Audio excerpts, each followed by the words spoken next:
So when we invite people to the table to give, we say, first of all, forget about it being charitable work. This is not about charity, it is about change. And you're just one piece of the equation. You're putting your time and your talent in figuring out how you can make a difference in changing the outcomes.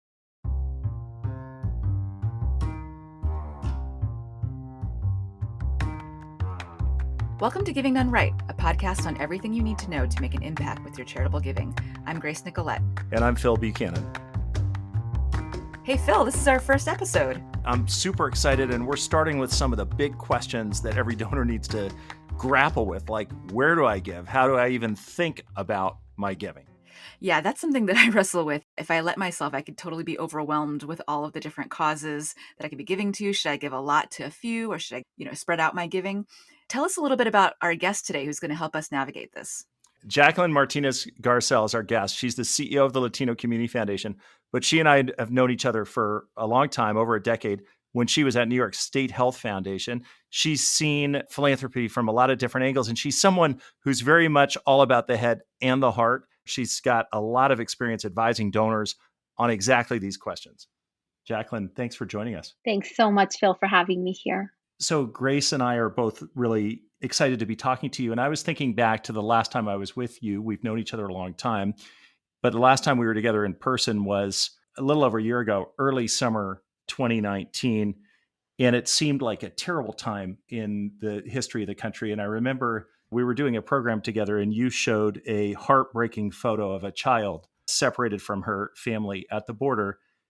And I remember thinking, how cruel has our country become and how much worse could it get? And here we are recording this today at the end of the summer of 2020 and watching you from a distance. I think we've just been so inspired by your leadership at Latino Community Foundation. And there is so much to do right now because of the state of the country and all of the challenges we face. And we're going to get into a lot of that and what it means for donors and how they think about their giving. But let's start with just tell us a little bit about who you are and how did you end up where you are? What was your path, Jacqueline? So just to keep it really in the present, Phil, I'm actually now sitting in New York City, where I was born and raised. I was born and raised in Washington Heights. I came back home, and I put that in quotation marks, to visit family after the loss of another family member to COVID.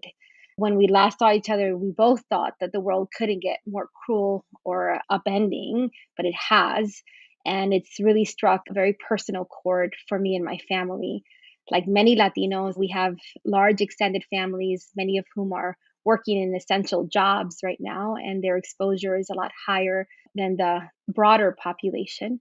So, just to answer the question of how I ended up at LCF, it was in November 2015 that the board invited me to come and lead this organization. I said yes to them in part because California had gone through a major demographic shift where Latinos became 39% of the population, so plurality in the state of California. And it really was an opportunity to lead an organization that existed to build power in the community, to build grassroots movements, to invest in Latino-led organizations up and down the state. And with that demographic shift, it was an opportunity to kind of show that this can work, that we can invest both philanthropic dollars, but also move public resources where they're needed most, using philanthropy as a tool to do that. I didn't know that the 5 years that I've been there were going to be made up of so many crises. Nothing surprising, really, because we knew that the underlying factors that's put so many communities of color at risk have existed for decades, for centuries. And so what we're seeing right now is all of those things surface to the top at a moment where they're all converging together for us. Before we talk a little bit about what this all means for donors in this moment, can you say a little bit about why this all matters to you? I mean, you probably could have chosen any number of career paths. What is it about your own background that led you to put your heart and soul into this work of trying to help Latino communities?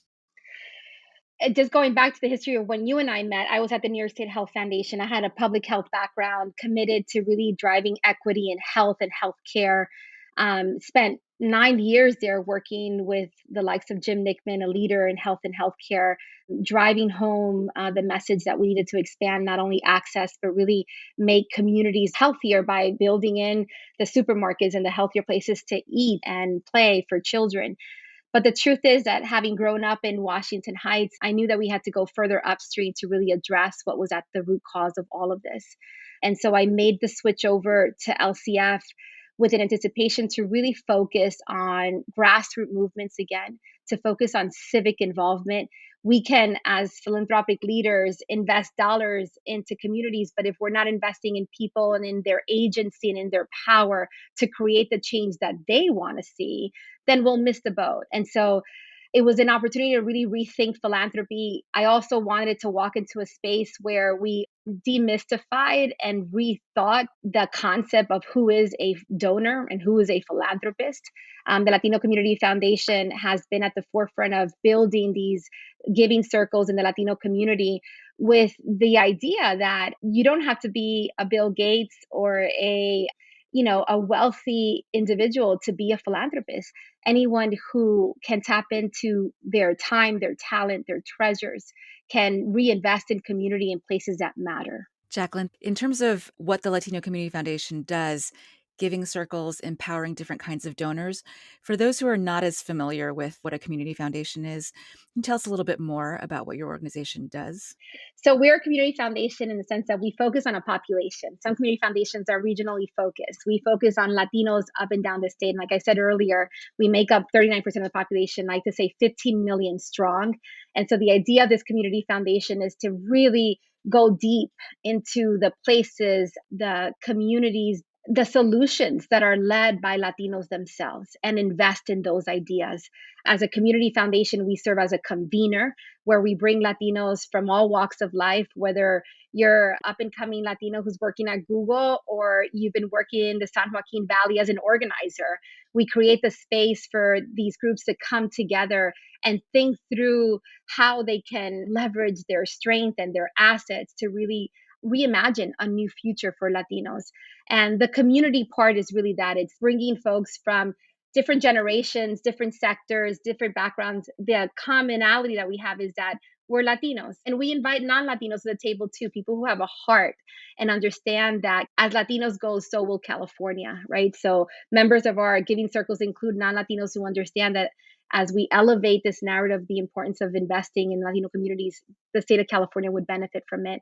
So as a convener, as a grant maker, but also as an advocate. So as a community, we define a policy agenda that is really grassroots driven. So by convening these groups, the nonprofits and our community partners that we invest in, and the Giving Circle members who are part of that donor network, we can then really see not just the problems, but the solutions from different perspectives and invest in that.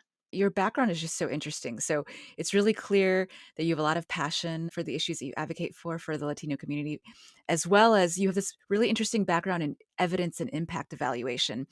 How should a donor think about sort of this often tension between giving with their heart versus giving with their head? How do you think about that? And how do you advise donors where you work? So first of all, we have to get rid of this idea there's a tension there, right? One leads the other. The head informs the heart informs the head.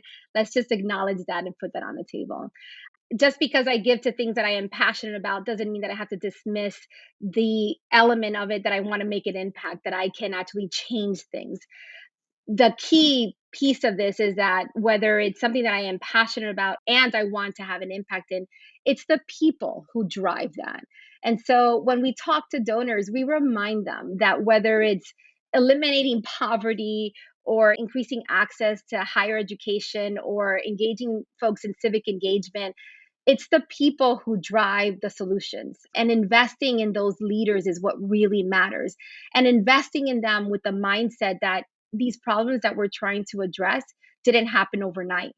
And it's going to require a long term view and expectation for us to undo the things that have layered themselves to create the issues that we're facing right now. So when we invite people to the table to give, we say, first of all, forget about it being charitable work. as Latinos, we're tired of that idea. This is not about charity, it is about change. And you're just one piece of the equation.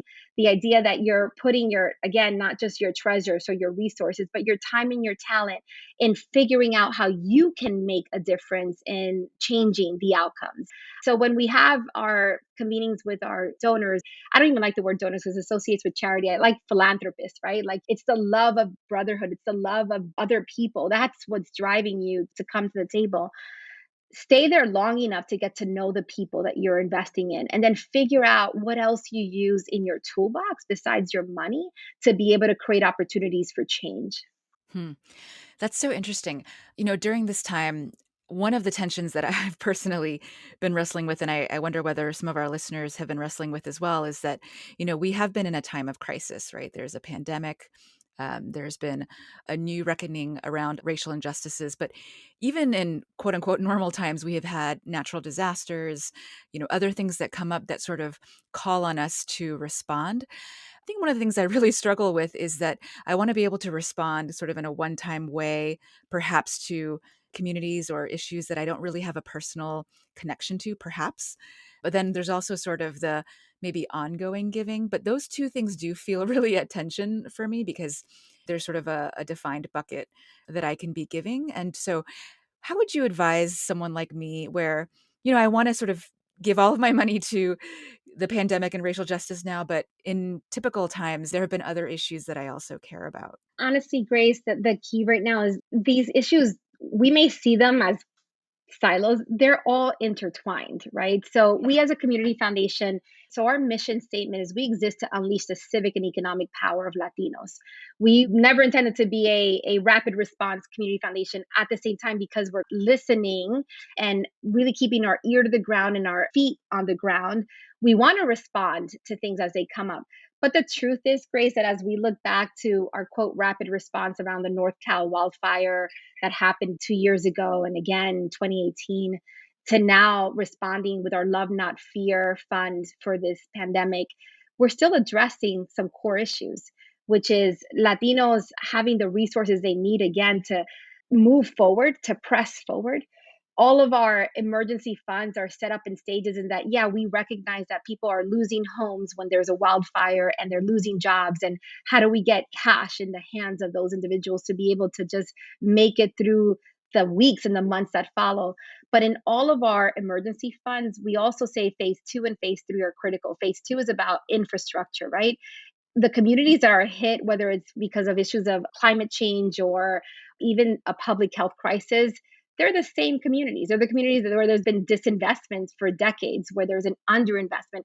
And so building infrastructure, investing in community organizations that are rooted in those communities, that have not left, right? Who have not just departed the sides of the people who need their support, who need access to their resources, who are advocating with the people. Those organizations need our money in crisis and outside of crisis, right? And then the third phase is advocacy. Like whatever your issue is, there is an opportunity for donors to invest in the change that needs to happen in the public sector, right? So not everyone feels comfortable investing in advocacy, but the truth is that if you really want to have a impact, a long-term impact and a deeper impact and a wider impact, investing in advocacy for people from those communities to define the solutions and actually work with the public sector and decision makers to make those changes happen is what really is going to carry the day at the end, right? The famous words that we love to use is scale. Like, well, we really want to see scale. Invest in a grassroots organization that can work at scale, which means policy sometimes. It's not just the number of people that they're serving, it's the solutions that are bubbling up from these community nonprofits that actually make a difference in the lives of people. I think that's so powerful, Jacqueline. And so often we see philanthropists make the mistake of thinking that they've got the answers. They know best what other people need, or of defaulting to the largest organizations because there's this kind of conflation of the idea of size with effectiveness. But in fact, and I think we've seen it like so starkly in the wake of the COVID crisis and the economic crisis, that when people are vulnerable, they go to the organizations that they trust. And the organizations that they trust are the ones that are rooted in their community and staffed by people with shared experience. So small often is effective, and contrary to what folks say. And I just think that's really important, but still, it's difficult to identify those organizations for donors. I'll talk with people and they'll say, okay, I get it. I shouldn't just give to the big brand name nonprofit because they may not be best positioned to help the people who are being disproportionately impacted by this crisis. How do I then find those organizations if I want to help? What would you say to someone about that? So this is where the concept of a community foundation comes in, right? So even using them as vehicles to connect with those smaller nonprofits are important. The other part too is get to know your community. And when I say that, I mean to say the community you want to invest in, right? Spend the time listening and talking and mostly listening to see what bubbles up and when people say, where do they turn to? And I know that takes time, but if you really, again, this is where the head and the heart come to play, right? Like if you're passionate about this, you're willing to invest that time and you really want to have, quote, that impact that you Right. can actually measure and it's palpable and you can feel it and see it and own it. And by own it, I mean like you can see that your contributions made a difference. Get to know the people whose lives you want to impact and see what they have to say. Where do they turn? Going back to Grace's question on crisis versus the big issues that I may care about, philanthropy does well in crisis moment that they right now they've done better in pivoting and going to the grassroots and getting rid of all the hoops that we put in for people to apply for funding and just putting the money out there because there is a crisis. We need to learn from that and go make that normal business. Because the reason why people don't know those smaller organizations is that some of the larger foundations have made it too difficult for those smaller nonprofits to access that capital and they don't get on the map. And so LCF, Latino Community Foundation, that's why we committed to doing a Latino Power Map. We were constantly getting questions. Well, who are these organizations? Where are they? Are there enough in the state of California? Well, there's a network of 300 plus Latino led organizations. Some of them have budgets of less than $500,000, less than $1 million. Some of them are all volunteer run. And to your point, Phil, in a moment of crisis, that's who farm workers turn to. That is who communities who fear what the United Way may be doing with their information may turn to. That's why it's so important to be able to have a strong network of these grassroots organizations and communities. And their size, they're small also because the funding hasn't been made available. So let's be real about that too. So if you really want to have that impact, invest in those organizations and help them grow their impact.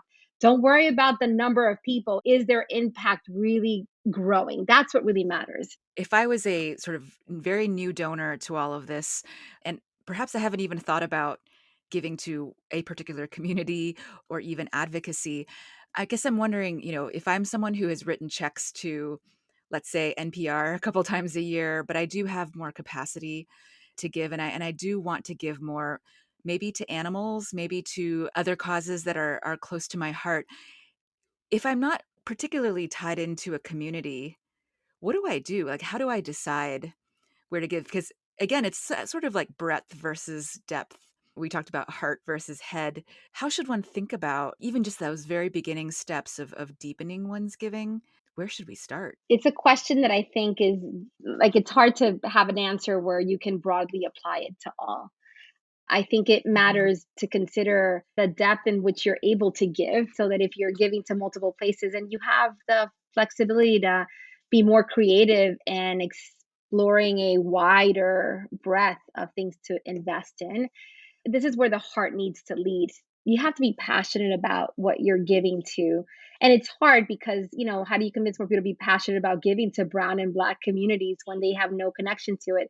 This is where crisis moments actually help elevate what we've been shouting at the top of our Mhm. lungs to is that as much as the most vulnerable hurt, we all hurt. In a public health Mhm. crisis, our security and our health is tied to that farm worker who is working in conditions that puts them at risk. Our food production line depends on the people that I may not see every single day. There's a picture of a campesina right behind me, and it's where my parents grew up in the Dominican Republic. And I'm constantly reminded that, yeah, I went to Cornell in Colombia, but had my parents not had their history where they came from, I wouldn't be where I am today. Number two, those folks who are picking our food in the field it's not just an honorable thing to do. It is the right thing to do. It is the just thing to do. And so I want to believe that most people are driven to philanthropy because they want to see a more equitable and just society. And because of that, I will lean on the fact that they will be willing to explore things that they may not be close to physically. I'm just thinking about the person who's just reading the New York Times right now, who's completely disconnected Hmm. to what's happening in Fresno and Bakersfield, California. And we're seeing those folks write to us and say, we want to support the farm worker community. That's great. And then the next step is be open to listening to their stories and understanding that even beyond this time of crisis, they're still living in really poor housing conditions, that their kids are still not given the opportunities that other children are given to imagine a life outside of working either in the field or in certain places in prisons. Because when you go to the Central Valley, sometimes those are the only two options you're given once you graduate from high school or college, right? So why not invest in these communities and open up doors of opportunities so that people can rebuild and reimagine a new future beyond the crisis of the moment? This is where I'm saying go and be willing to sit there long enough or stand there long enough and invest there long enough to see the change that we all long to see. It's interesting because I have been thinking about the data about the disproportionate impacts of COVID and the economic crisis. And you opened, Jacqueline, by mentioning that you had lost family to COVID. And I lost my uncle to COVID, and that was really hard. And around that time, I was looking at the early data in early April and the just stunning disparities in terms of death rates among African Americans and Latinx people, which has only become more clear now. So to be able to hold in my heart sort of my own pain of my loss, and then also recognize that other communities that I'm not a part of as a white guy are being disproportionately impacted massively. Around that time, I was working on a talk about effective giving, which is what I'm always talking about. And I said, you cannot respond to the COVID crisis without making racial equity a central part of what you're doing. But can you really do much of anything in philanthropy without thinking about this? Because if we look at education, and again, just be data driven and look at the disparities in school discipline or opportunities, or if you look at the environment and you look at the disparities and people impacted by toxins on down the line, there may be some examples we could come up with.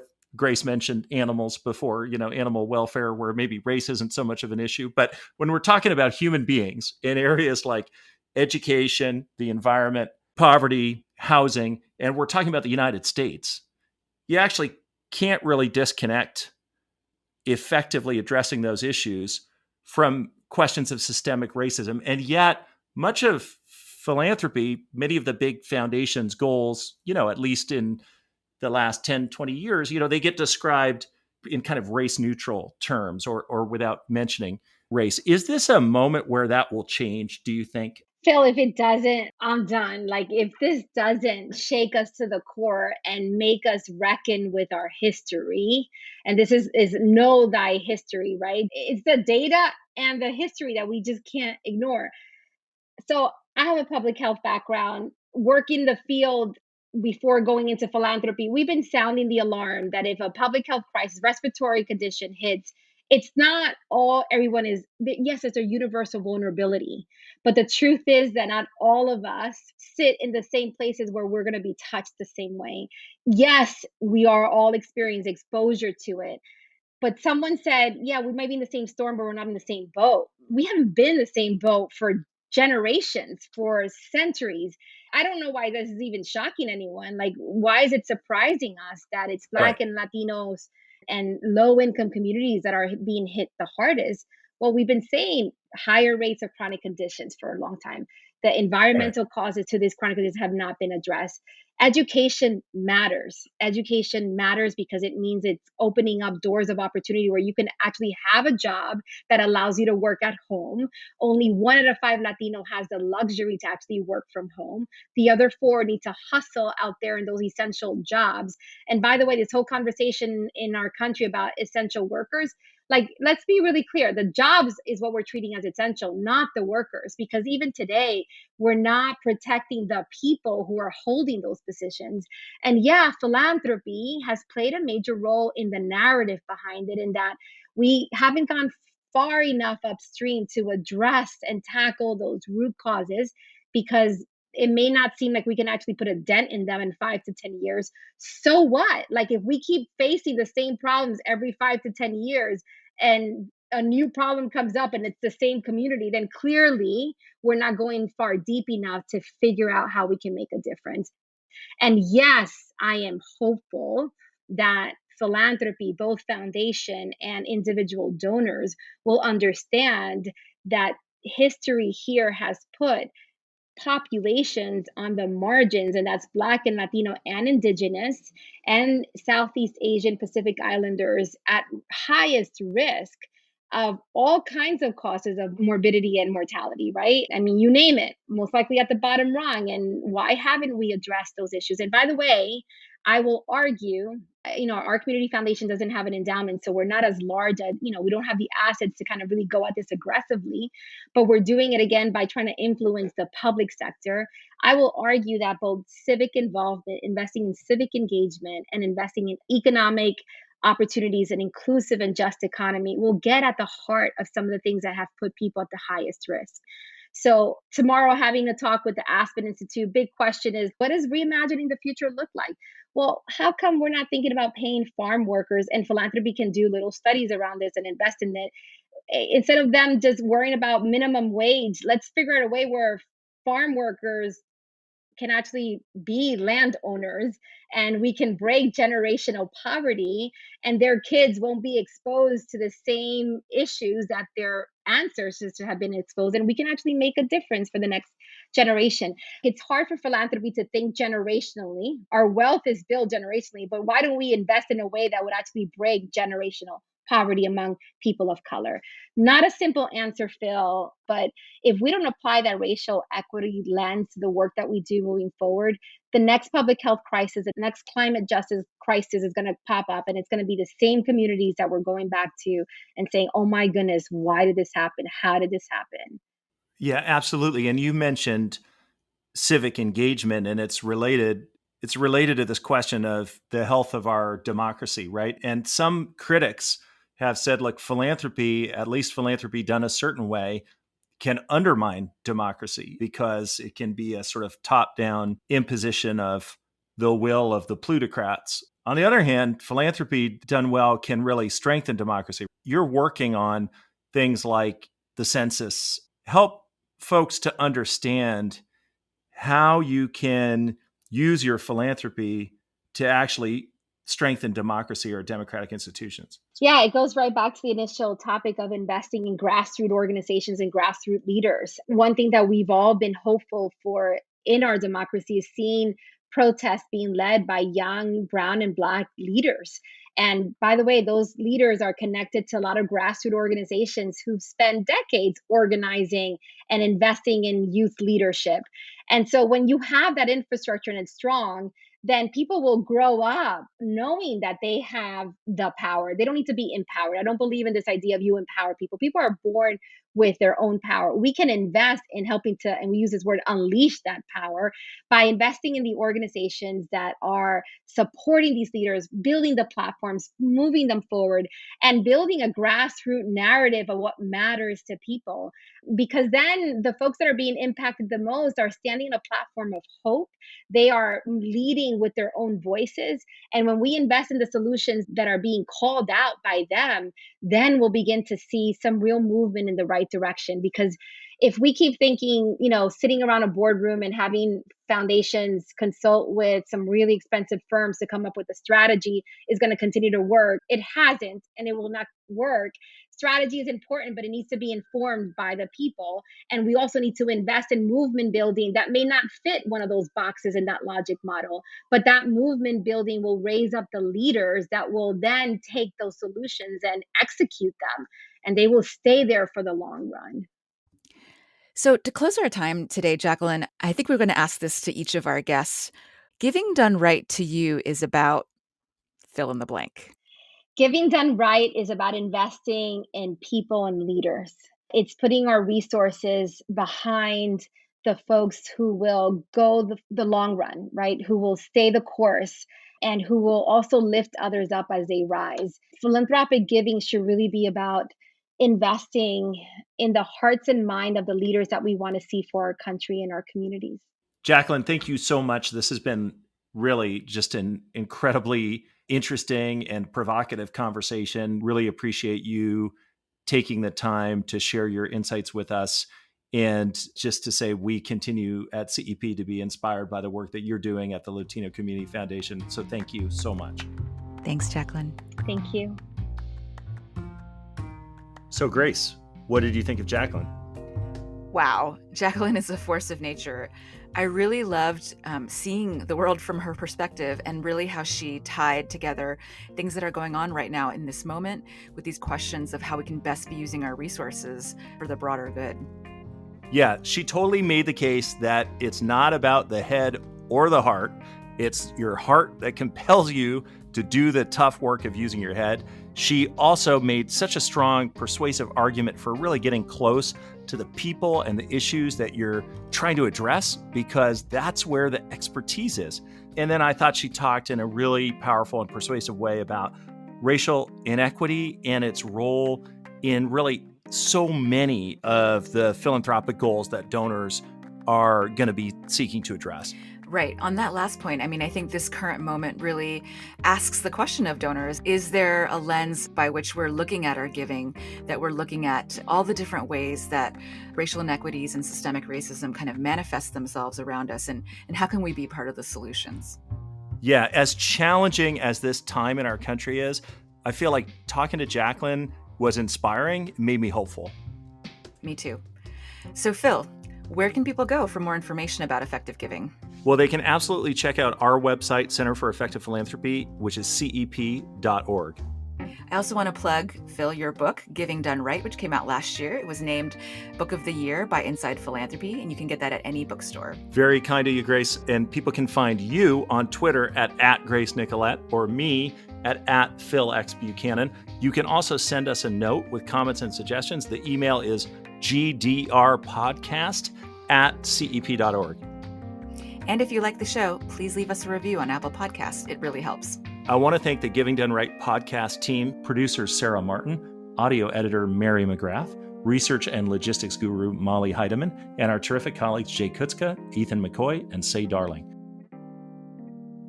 Look forward to seeing you next time.